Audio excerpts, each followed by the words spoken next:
আরে আরে আরে আরে, শেষ পর্যন্ত আমিও চলে গেলাম গুলশানে সেই ফুচকা ভাইয়ের, ফেমাস ফুচকা ভাইয়ের ফুচকা খাওয়ার জন্য। আসলে ফেসবুকে এত পোস্ট দেখেছি যে আমিও না গিয়ে থাকতে পারলাম না। গুলশান দুয়ে সেই ফেমাস ফুচকা ভাইয়ের দোকানে ফুচকা না খেলে কি হয়?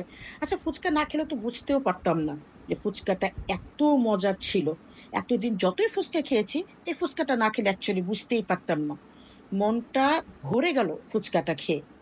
ফুচকার বানানোর স্টাইল, ফুচকার যে পরিবেশনের স্টাইল, পুরোটা ইউনিক ছিল।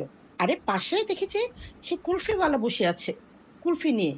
আরে ফুচকা খাওয়ার পর মনের ভিতরে যে, হৃদয়ের ভিতরে যে স্পন্দন উঠেছিল, সেই স্পন্দনটা, সেই আবেগটা কমানোর জন্য আমাদের সেই কি বলে, এই কুলফিটা প্রয়োজন ছিল মনটা ঠান্ডা করার জন্য।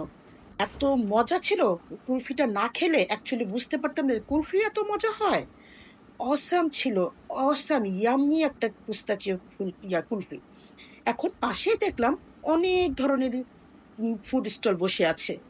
এই সেই ভাইরাল সেই আইসক্রিমের স্টলটা, আপনাদের কি মনে আছে? তো অনেক ভাইরাল। তো সেটাকেও ভিডিও করতে আসলে আমি মিস করতে চাইলাম না, ভিডিও করে ফেললাম। আচ্ছা আচ্ছা, সাথে পেয়ে গেলাম সেই ফেমাস এবং মোস্ট ভাইরাল সেই চিপসের সালাদের দোকানটা। আসলে এটা দোকান বলা কি ঠিক হবে? এটা তো ছিল একটা কারের মধ্যে, একটা প্রাইভেট কারে উনি এটা পরিবেশন করছিলেন। ওনার সমস্ত স্টলটা বানিয়েছেন একটা প্রাইভেট কারের মধ্যে।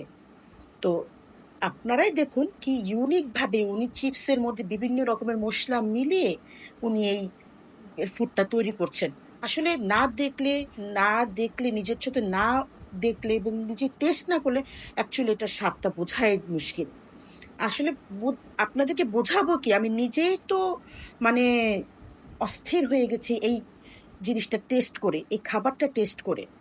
অসাম ছিল প্রত্যেকটা খাবার, প্রত্যেকটা এখানকার প্রত্যেকটা স্টল। আপনারা চলে আসতে পারেন এবং মজার মজার খাবারগুলো ট্রাই করেন।